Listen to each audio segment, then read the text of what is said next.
between human body and endoscope, the arrangement of DNA inside a viral capsid, and also the deformation of geological layers. Compared to this complex system, the confined Elastica problem seems to be simple, but there is rich physics behind it. That's why it was studied by a lot of researchers. In each study, the setup is a little bit different for the loading, the nature of walls, or the boundary condition. In our case, we define the 2D system like this.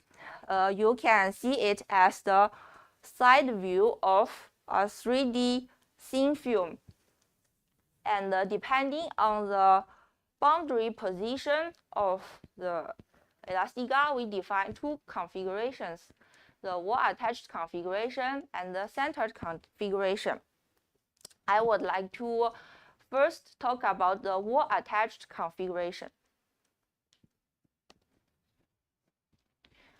We use L to define the length of Elastica in the plane, W to define the width of the Elastica or the length of the thin film in the out of plane direction, and we use T to note the thickness of the film, and with Young's modulus we derive bending stiffness D. The Elastica is confined between two rigid walls with distance h. It's clamped at the two ends and deformed under displacement control. As I mentioned earlier, we are interested in the force reaction, so we define the horizontal force P and the total vertical force F. The geometry of the Elastica are presented by functions of curviline coordinate S, which is also the material arc length of the Elastica. We use unit length L and the unit force dW over L2 to non-dimensionalize the system, and in the following presentation, all the variables are non-dimensional. As physical systems tend to stay in the position with minimum energy, we reformulate the problem as an optimization problem. That is to minimize the total energy of the Elastica, the bending energy, under the geometry, boundary, and the wall constraints. Please notice that the wall constraints are inequality relations, which give difficulty for the solving. To tackle the difficulty, we used numerical methods. We discretize the system with superhelix discretization, and we express the geometry relation using the trapezoidal integration. We implemented this discretized system in Python with a package called Casadi. It has the automatic differentiation feature, and it calls an optimizer eBopt, which uses the interior point optimization method to solve optimization problem. And with the help of the numerical tools, we have access to the Lagrangian multipliers, and the Lagrangian of the imposed displacement gives the horizontal force reaction P, and the Lagrangian of the wall constraints gives the punctual vertical force F. Here is a video showing one simulation during which the Elastica is being pushed through the channel. We see the folds are created one after another, and at the end, we find a spiral shape. Our study focused on the first stage, the creation of folds, and we are not going to talk about the spiral. That's it for the numerical part.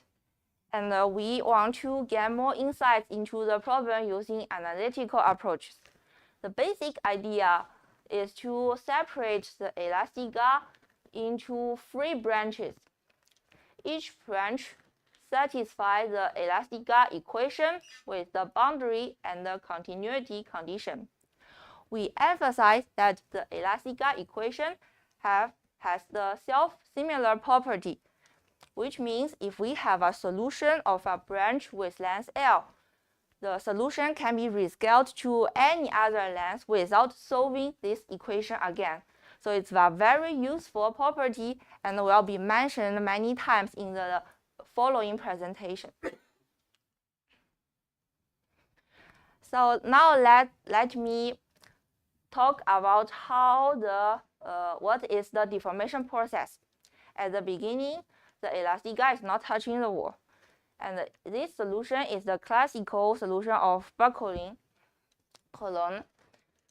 At one point, the Elastica touched the upper wall, and there is no vertical force reaction on the point. And we enter the point contact state.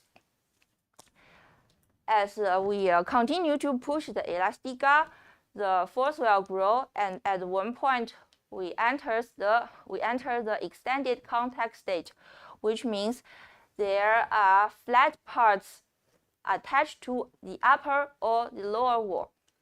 And the transition point between the point contact state and the extended contact state is the curvature at the end of the free branch equals to 0. Please remark that the flat part can segment into different numbers. Thus, for a given delta, there is an infinity number of solutions. And depending how the flat part is segmented, the delta at which we enter the next state can vary. So, the next state is the hung-in-fold state. We pass from extended contact state to the hung-in-fold state when the horizontal force passes the buckling limit of the longest flat part. As the hung-in-fold grows, it touches the lower wall, and a new fold is created. And the transition point between the hung-in-fold and the point contact looks similar to that of the not touching state. In fact, these two transitions have the same nature, and using the self-similar property of the Elastica equation, we are able to extend the solutions of one fold to higher numbers of folds without solving. Now we describe the deformation process, and recall that the system is controlled by delta and h, the distance between two rigid walls. So we ask the question, given the pair delta and h, can we predict which configuration and what number of folds the system have? To answer this question, we proposed the phase diagram delta H. Here is the phase diagram. So the continuous lines in the space are the theoretical predictions calculated by the arch solutions, and the colorful points are numerical data. The continuous lines separate the delta H space into different zones. Each zone has a different number n. We observe a good match between the numerics and the theory. Also, we can plot the transition line for the other two transition points in each zone of a fixed number n. We also see a good match between the theory and the numerics. This is the first way to do the analytical analysis.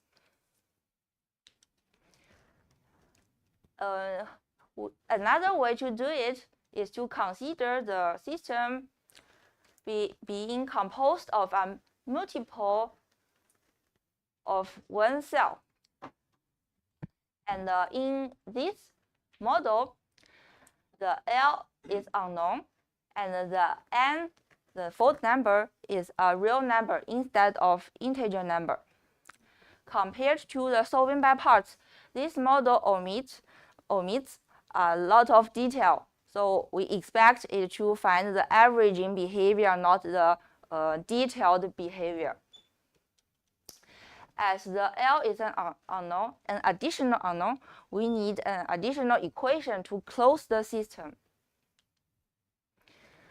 The first choice is to use the transition condition, and we call this the transitional cellular model. So there are three kinds of transition cellular models. The other way is to build the cellular model from scratch, which means to minimize the total energy of the system. This is the number of cells multiplied by the energy of one cell. We construct the Lagrangian and do variation to find the differential equation system. And the additional equation is the variation of the unknown L. Here are the results for the cellular models. The gray lines are the prediction from the cellular models, and the colored dots are the numerical data. The blue dots are for the loading process, and the yellow dots are for the unloading process. So this figure shows the hysteresis, the presence of hysteresis during the deformation. And as expected, the cellular model only captures the averaging tendency instead of all the details. But interestingly, the transitional cellular model extended compact Hanging-fold defines the upper bound of the numerical data, and the Hanging-fold point contact line defines the lower bound. Also, please notice that all the quantities are scaled with h, the height of the wall. This is because the Elastica equation has a self-similar property, and these quantities are independent of the wall height h. So this is kind of universal limits, and it will be present later in this presentation. That's all for the wall-attached configuration. Now let's look at the centered configuration. We use exactly the same parameter to define the system. The only difference is the boundary condition.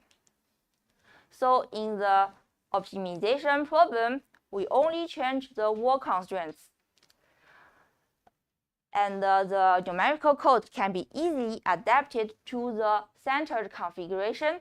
Here is the video showing the simulation, and we see the variation of force and the creation of folds in a similar way as the wall-attached configuration.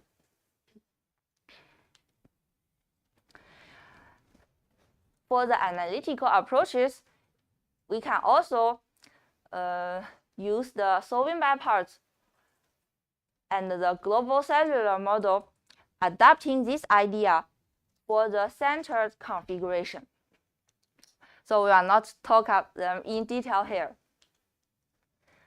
But for the centered configuration, we use another way to model the wall constraints. This is to use a soft wall potential. This is a barrier energy added to the total energy. the good point of using this method is that we don't have inequality equations anymore. So the system can be easily solved, the differential system, equation system can be easily solved with shooting methods or some Python tools like solve BVP. The soft-over potential introduced a new coefficient B, measuring the softness of the walls. Now let me show you the results of all the different models. The gray lines are the prediction from the arch solution, that is solving by parts. So we have both stable and unstable solutions. These are the equilibrium of the system. The pink points are the numerical data using the optimizer. So they are the energy minimum and they are stable. As for the softer wall, so the other points, the black, blue, and the green points, they are so stable and also unstable solutions. Because there is no inequality relations for the softer wall potential model, we can easily do the stability analysis and calculate the stability index of each equilibrium. The blue dots marks the stable solution, and the blue and the green dots are the unstable solution. As expected, the numerical data follows the black points.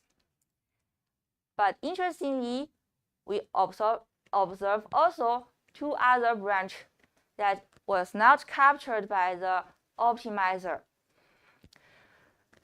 So this stability problem is discussed in detail in the thesis, but we mention it here, but not going to talk it in detail.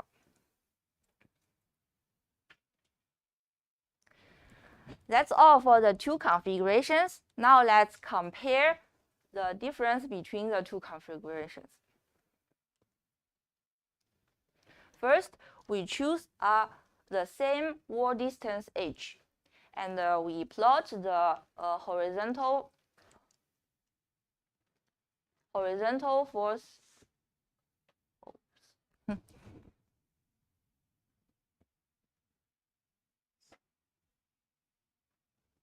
And we plot the horizontal force P as function of a quantity H0 delta over H.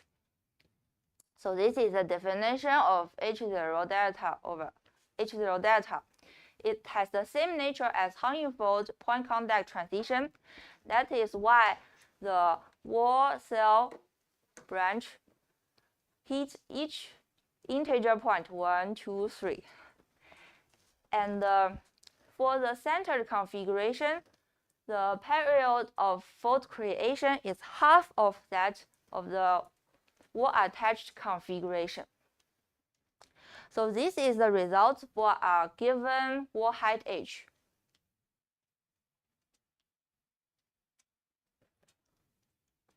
Next, we plot the force as function of delta, and we find again the universal solutions given by the cellular models. And now we are going to plot data with different wall height. And we see all the data, regardless of the wall height, are all being situated between the two limits, which proves the universal predictions of the cellular models. Okay, let's conclude for the confined Elastica problem.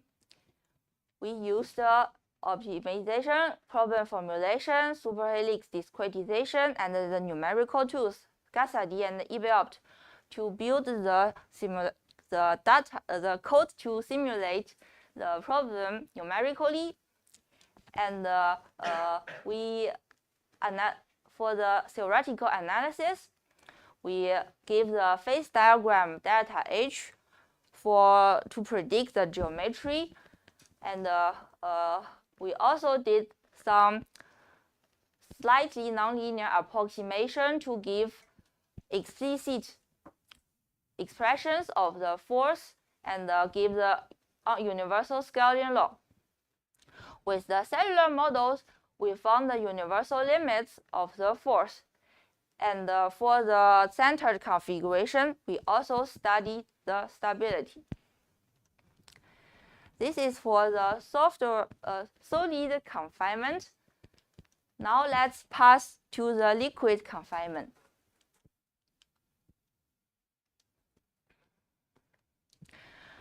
When we are talking about packing in liquid confinement, I have to introduce you the elasto-capillary effects. In fact, these effects can be observed in daily life. For example, the aggregation of wet fibers or the deformation of fibers under the capillary force of droplets. These two examples show the deformation of 1D structure, but the elasto-capillarity also affects 2D structures like thin films. So here is an example. We see the elastic film grabbing the droplet. And with elasto-capillary effects, one can design more complex structures. And so here is a recent study showing a grooved membrane, a grooved elastic film capturing liquid. But in the two last examples, it's rather the deformed structure capturing the fluid. When I'm talking about the liquid to solid packing, it's the liquid interface that captures the slender structures. One example is the coiling of fiber around a droplet. In fact, this phenomenon explains the superstretchability of some types of spider silk. And as I mentioned, we did some study about this problem. So this is a simulation.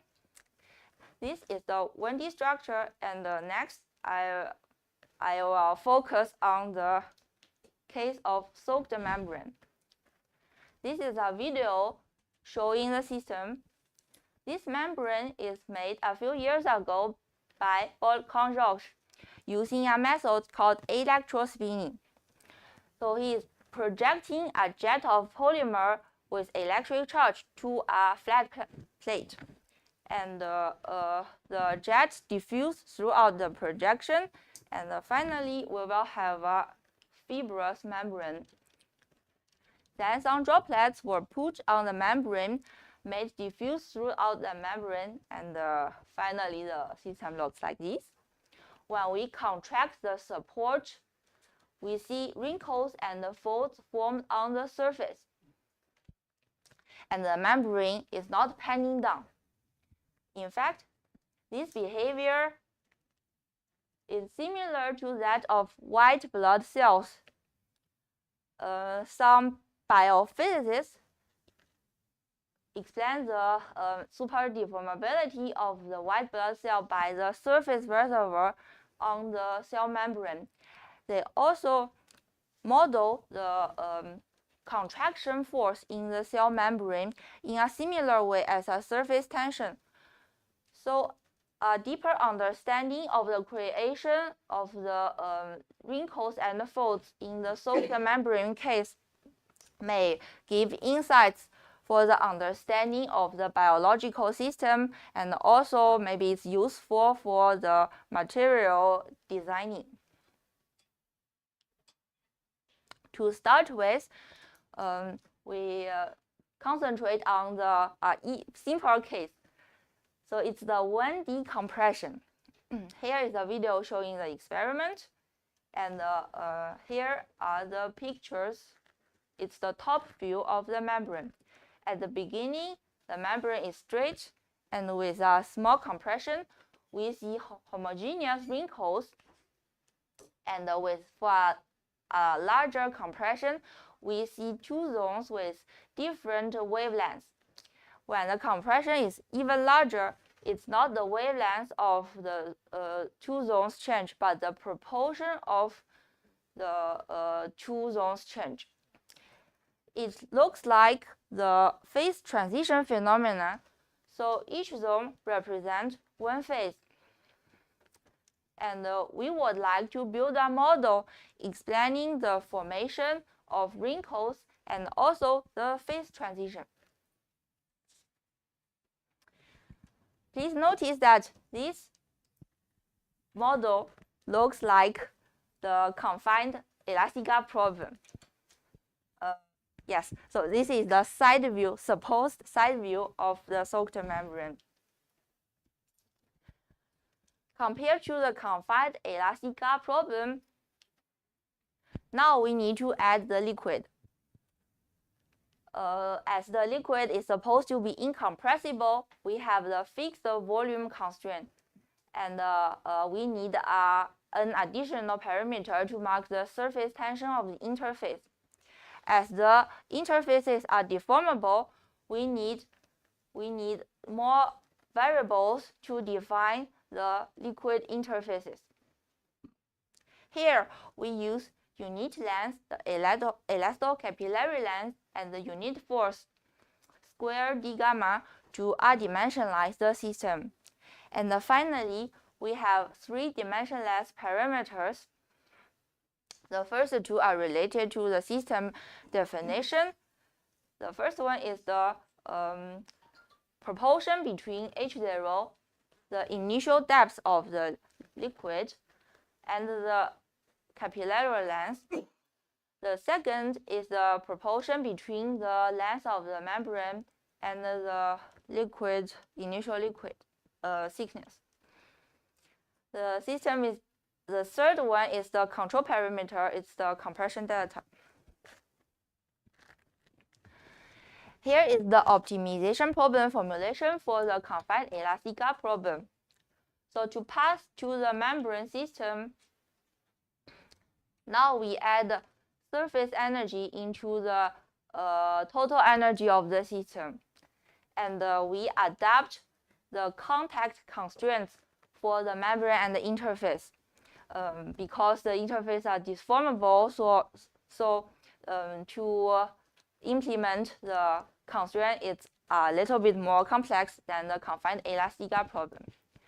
We don't forget the volume constraint, and again, the system can be discretized and put into the Python code with CASAD and the optimizer inbuilt.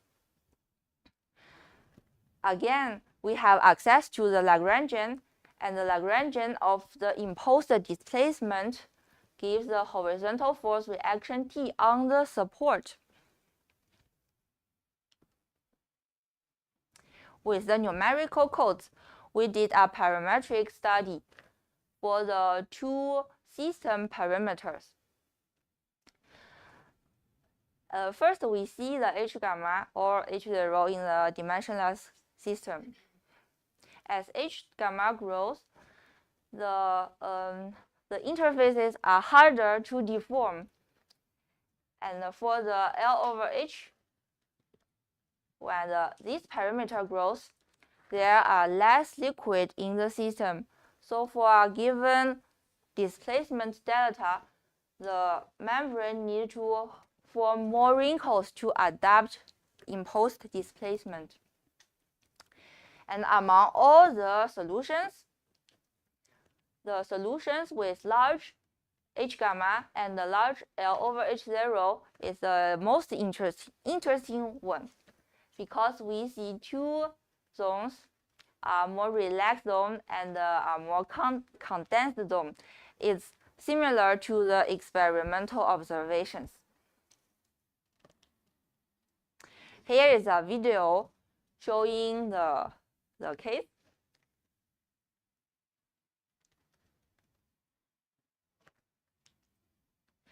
At the beginning, the membrane behaves just as the confined Elastica. So here we are plotting the approximate horizontal component of the internal force in the membrane.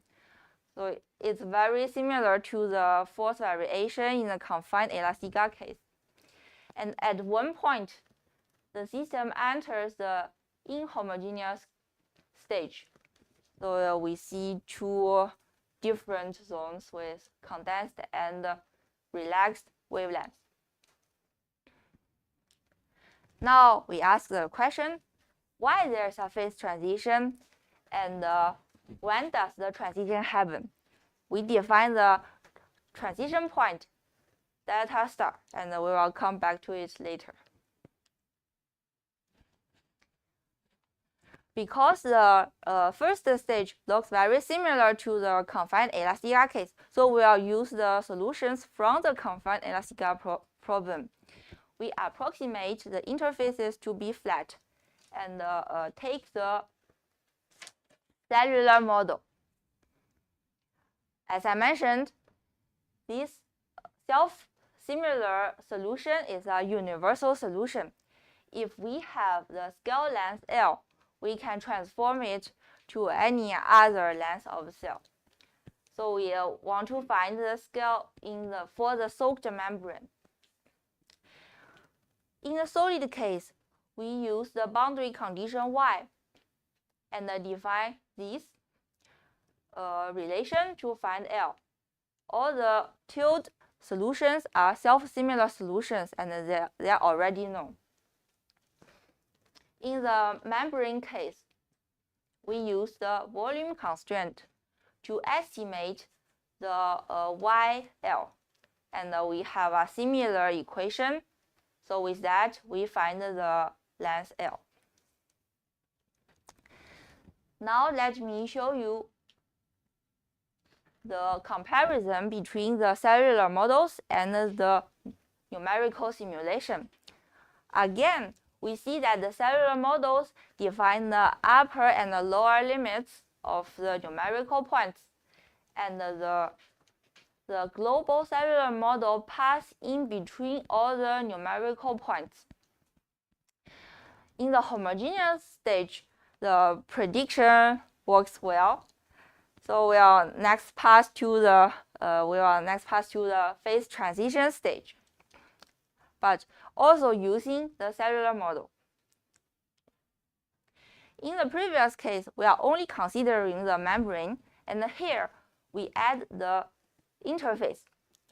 So we are estimating the total energy of the system, that is the elastic energy estimated by the cellular model, plus the surface energy estimated by the flat interface approximation.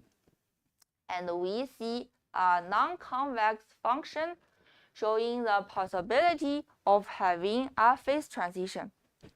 Please remark that this figure have a very large delta, so it's a very large compression. You may ask, how does the system look like in the global, the whole system of numerical simulation? In fact, we had some problem for the whole numerical system. At one point, we have the wrinkling solution, and to the next, the membrane passed to the spiral shape, just like in what is shown in the confined Elastica case. We think we must forget something, so we want to add more constraints to force the membrane stay in the wrinkling form. That is why we propose the multicellular model. In the multicellular model, we are also using the cellular model.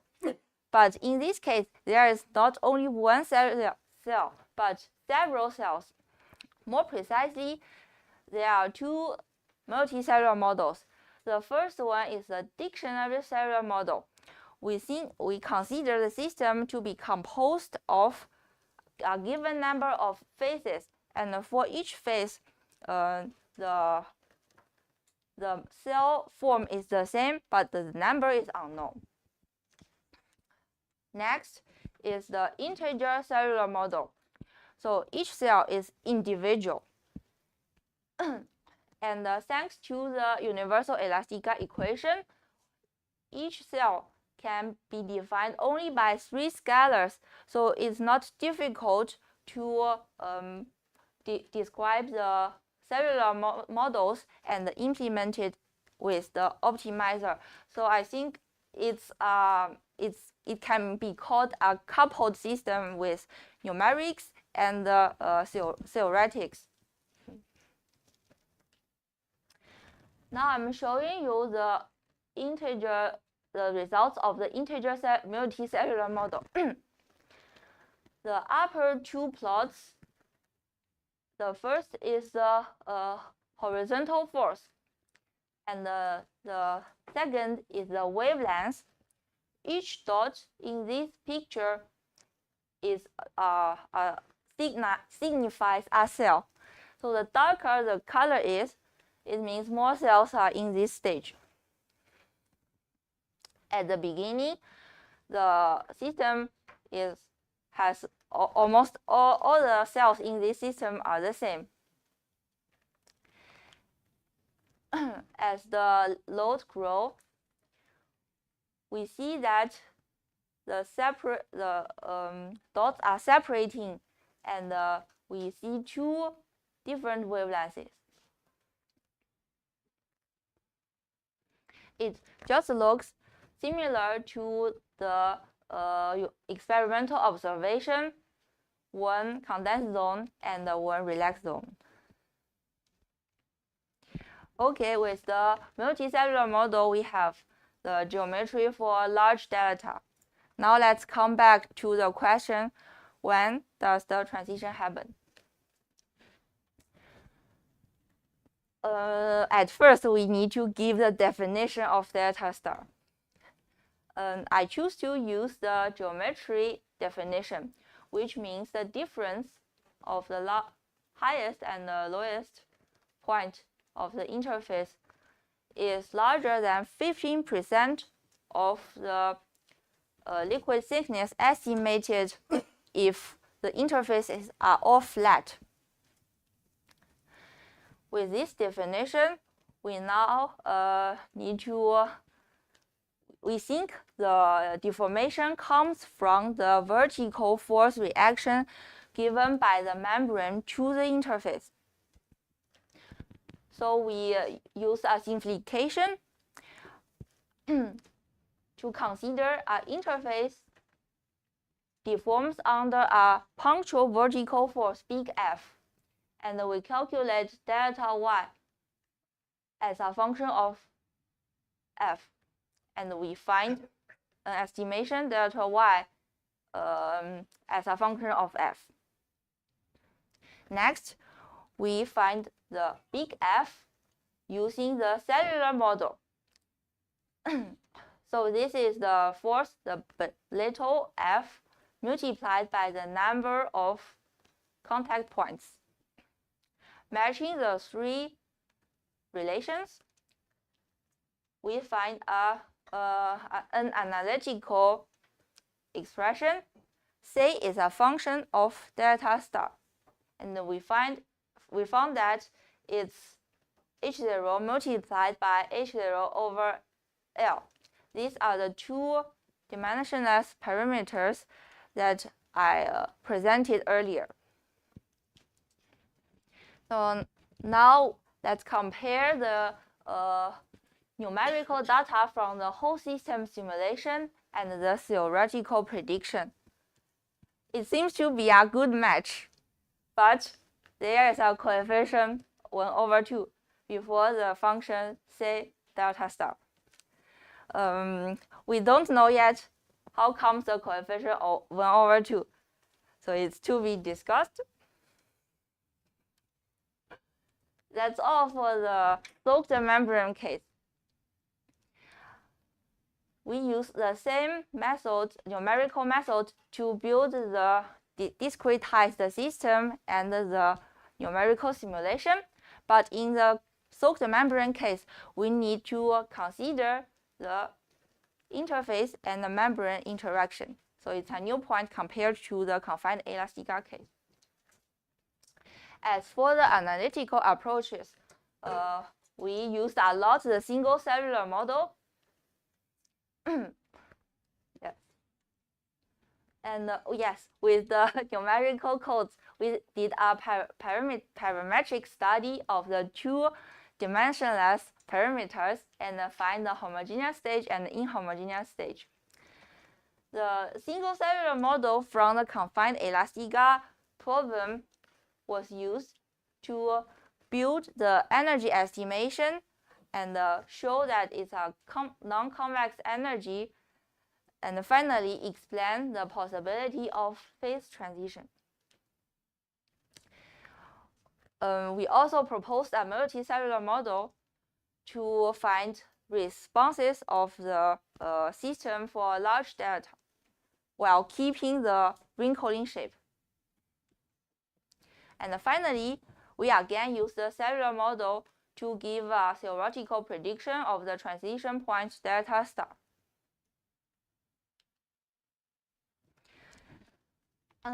So let's go to the general conclusion.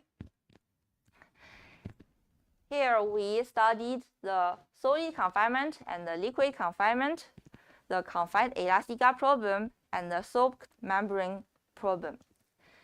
We see a similarity between the two kinds of confinements, and so it's a study began from the simple case, the Elastica, to a more complex case, the membrane. We study the force geometry and stability using numerical and theoretical analysis.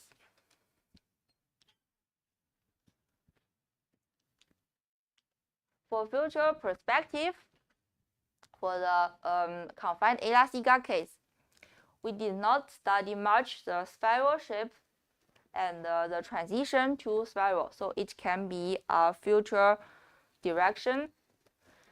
Also, we did some stability analysis of the discretized system, but we are not studying the continuous system, and it seems that there is some ambiguity between the discretized and the continuous system.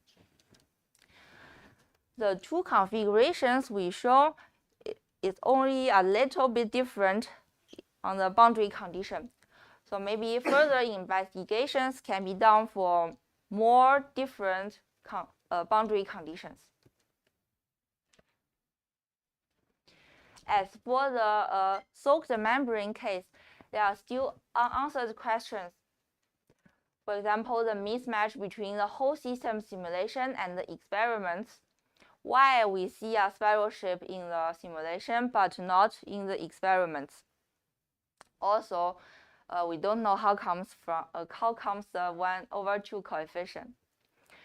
We have some suppositions.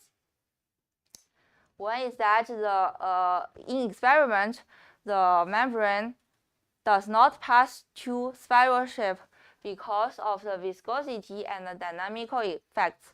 It prevents the membrane to have a large deformation and pass suddenly from the wrinkling form to the S form.